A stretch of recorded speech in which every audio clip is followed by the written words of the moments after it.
A mediados del siglo pasado, pensadores comenzaron a decir que la cultura no solamente incluía, sino que también excluía. Desde 1818 a 1883, Carlos Marx denuncia que la sociedad capitalista estaba dividida en clases y que estas clases se explotaban una a la otra.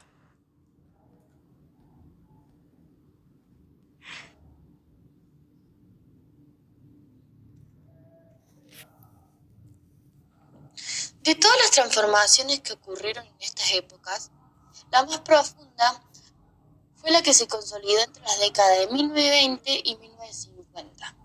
Esta es el modelo antropológico clásico. Este modelo integró diferentes corrientes teóricas. Por un lado, el funcionalismo británico y por el otro, el culturalismo norteamericano.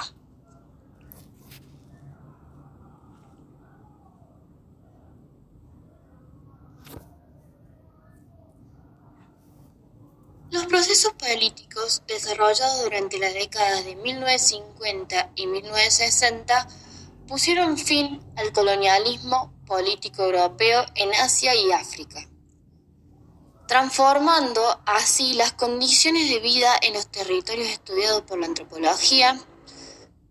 También produjeron críticas y a la vez transformaron el interior del campo antropológico.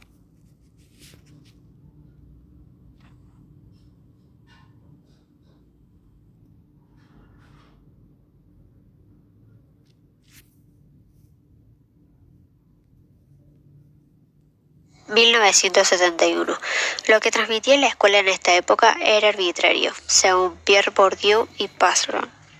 Ellos denunciaban la violencia simbólica que ejercía la escuela sobre sus alumnos al inculcar una arbitrariedad cultural. La escuela encubre u oculta las diferencias sociales y las reviste de una legitimidad distinta. Todos poseemos un capital cultural, un cierto tipo y cantidad de cultura incorporada a nuestro cuerpo. Al hablar de la limitación del dualismo cultural, encontramos dos posturas. Miserabilistas, suponen que lo que transmiten los medios es grosero frente a la cultura culta. Y populistas, valorizan la ampliación del público, que no necesita leer ni escribir para sumarse a la audiencia.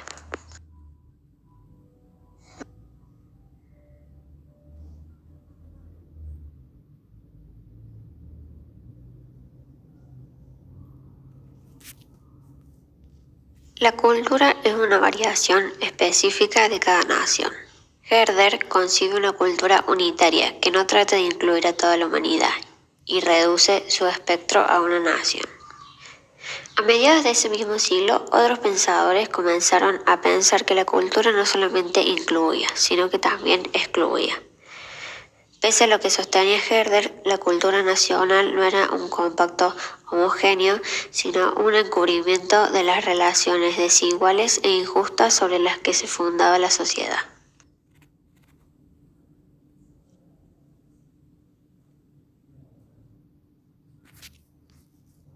Rockwell afirma que aún hay supuestos vigentes como que la cultura tiende a utilizarse para identificar y delimitar el grupo o la unidad social que es objeto de análisis, que la cultura determina lo específico y lo constante del grupo social en cuestión, que el mecanismo de determinación cultural es el aprendizaje individual y que las culturas se conciben como sistemas incompatibles entre sí. Este señalamiento de Rockwell no está solo referido al uso de la noción de cultura para estudiar las sociedades simples, sino también en relación al seno de sociedades complejas cuyas diferenciaciones internas también son explicadas en función de diferencias culturales. Rockwell también nos invita a realizar la difícil tarea de reformular el contenido de esta categoría en vistas a otorgarle nuevos sentidos y darle verdadera potencia explicativa. Para esto nos propone abandonar la idea de cultura como totalidad, pensar la cultura como situada históricamente, dejar de concebirla como elemento integrador de grupos sociales para entender que todo fenómeno cultural también puede ser utilizado como estrategia de denominación y resistencia por parte de los distintos sectores sociales. Desechar la idea de cultura como forma explicativa de los fenómenos sociales.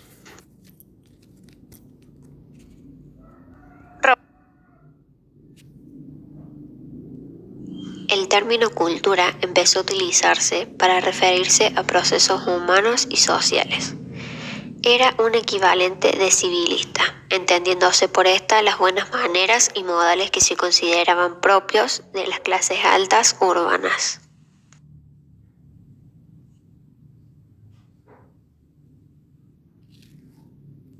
(1989). Hasta este punto hemos hablado de dos conceptualizaciones diferentes de la cultura. Una la concibe como una estructura unitaria y otra como una estructura binaria. Pero todo comienza a complicarse si incluimos la multiplicidad de culturas que hoy tenemos en nuestra sociedad contemporánea. Existen dos posturas que le dan carácter al dualismo de la cultura. Por un lado tenemos los miserabilistas, que suponen que todo lo que transmiten los medios es chabacano, es decir, grosero, ordinario, de mal gusto, etc., en relación a la cultura culta. Y por otro lado, tenemos a los populistas que valorizan la ampliación del público, que éste no necesita cumplir con criterios determinados para ser parte de la audiencia.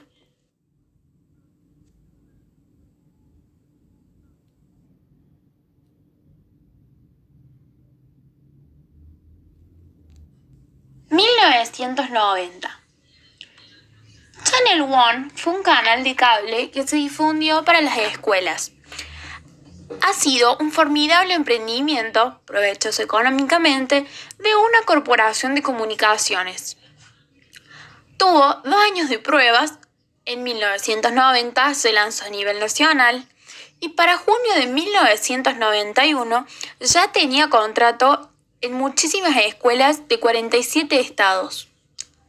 Este canal producía un informativo educativo con noticias nacionales e internacionales de 10 minutos de duración.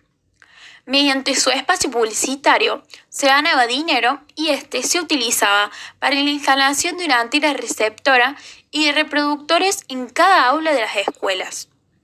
Los efectos, como todo producto cultural, fueron variados. Por un lado, los maestros que a partir del material provisto trabajaban temas novedosos, discutían sobre los mismos y proponían distintas formas de abordarlos. Y por el contrario, otros que seguían la actividad que dictaba el merchandising.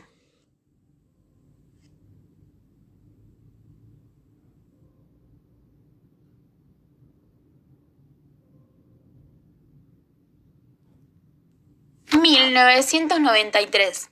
En cuanto a la escuela y las culturas contemporáneas, nos situamos en el 1993, en donde la inercia de la cultura escolar contrasta con las tendencias culturales contemporáneas que muestran una aceleración cada vez mayor de acontecimientos e información. A esto se le suma la crisis de la cultura letrada. La cultura escolar fue penetrada por muchas dinámicas culturales diferentes en las cuales los medios audiovisuales forman un rol fundamental.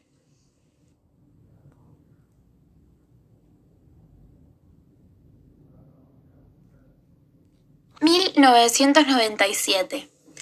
Uno de los debates centrales del campo de la antropología social es el modo en el que ha sido utilizado el concepto de cultura.